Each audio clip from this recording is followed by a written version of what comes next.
O listen to my words, I pray thee, and to my groaning, Lord, give heed.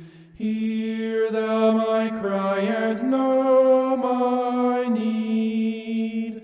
My King and God, my foes dismay me. Come thou and stay me.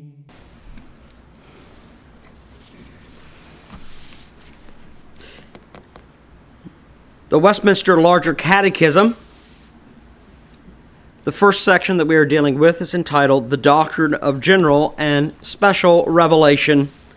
This is installment number 5, and we will begin with question number 2. How does it appear that there is a God? Answer: the very light of nature in man, the works of God, declare plainly that there is a God. But his word and spirit only do sufficiently and effectually reveal him unto men for their salvation.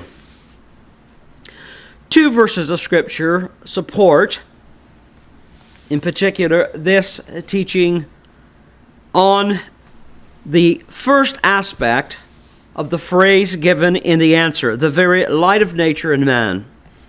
Romans 1:19 through 20 reads, "Because what may be known of God is manifest in them, for God has showed it to them.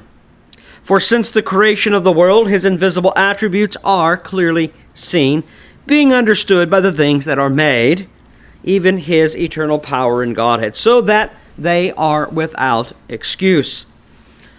And then Acts 17 and verse 28. "For in him we live and move and have our being, as also some of your own poets have said, for we are also his offspring." I would like to quickly turn your attention to question number 2 and note that the most significant term in the question being posed is the word appear. The divines ask, how does it appear that there is a God? The term appear is used here in the context of this question as to give appearance or seemingly.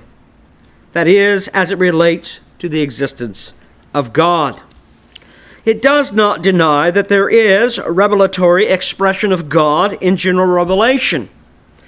But the certainty of such a knowledge can no longer be completely derived from creation alone, as it once was prior to the fall of Adam into sin. Now, there are 2 very important principles that are being developed by the Westminster Divines in this, the second question. The first is that God has revealed himself in what is called general revelation. The second is that God has revealed himself in what is called supernatural or special revelation. By general revelation, we are speaking about the way God revealed himself in his creation. The divines have stated that God has revealed himself by, first, the light of nature in man. Man, it must be considered as being a very part of that creation. And in particular, he is therefore a part of the general revelation of God. By this phrase, light of nature in man, the divines are referring to the internal witness or testimony that resides in the mind of man. That is, as a creature who is created in the image of God, man has within his being the innate idea of the divine. This innate knowledge has been referred to theologically by the Latin phrase semen religionis, that is, the seed of religion. This seed of religion is basically referred to as a rudimentary knowledge of God in the Imago Dei, that is, it is rooted in man being created as the image of God. Man, therefore, as the image of God, cannot help but to think about the divine, or if you will, to think about God. This is the basis for it being referred to as the seed of religion. Thus, the divines are declaring that man cannot think without God being a part of that thinking, whether it is an affirmation of God or a denial of God. Both the affirmation and the denial always demonstrate the reality of the divine in man's thought, and therefore, as man being created as the image of God, as a thinking and reasoning being, he cannot but think God. The reality is, however, that this light of nature in man was different prior to Adam's fall into sin, and was altered after that event. It is not that the light of nature, the seed of religion, or the innate idea of God, if you prefer, has been totally erased or lost in man. Not at all. Rather, the light still remains.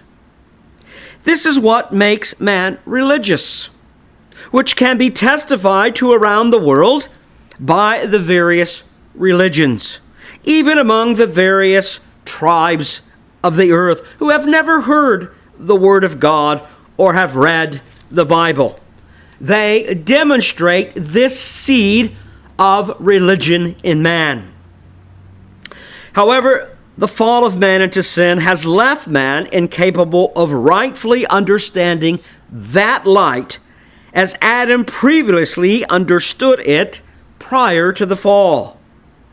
Yet the divines are declaring with great specificity that the testimony of that light still remains. All men and Adam are just as responsible as their federal head Adam to the truth that was revealed to him. Yet, affected by sin, man no longer can interpret that light as being the God of creation, in whose image man was created. Yes, the idea of God remains, that innate idea of the divine. However, now it is improperly understood and not properly defined by man. Well, let me state in conclusion of this first study of question number 2 and installment number 5. This testimony of the relation of God in the light of nature and man is common to all men, and all men are still, therefore, without excuse before their Creator, as their failure, just as Adam, to willingly obey his demand for perfect obedience. Therefore, even without the knowledge of God from special revelation, as it is now contained in the Word of God, the Bible, man still has a consciousness of the divine and of his moral law, of which both are called innate. This is testified by Romans 1:19 through 20, as we had read. Because what may be known of God is manifest in them, for God has shown it to them. For since the creation of the world, his invisible attributes are clearly seen, being understood by the things that are made, even his eternal power and Godhead, so that they are without excuse. But also that innate morality, the standard of ethics, is also taught, that it is also innate in man as being a part of the image of God. Paul writes, Romans 2:14 through 16, for when the Gentiles who do not have the law, by nature do the things of the law, these, although not having the law, are a law to themselves, who show the work of the law written in their hearts, their conscience also bearing witness, and between themselves their thoughts accusing or else excusing them in the day when God will judge the secrets of men by Jesus Christ according to his gospel. Oh, listen to my words, I pray thee, and to my groaning, Lord, give heed. Hear thou my cry and know my need. My King and God, my foes dismay me. Come thou and stay me. Lord, in the morning thou shalt hear me. I bring my prayer to thee and wait. Against all evil burns thy hate. The ills of men who do not fear thee shall not stay near thee. The boastful shall not stand before thee.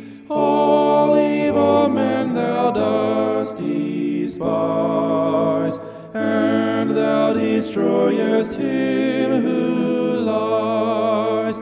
Thou hatest sin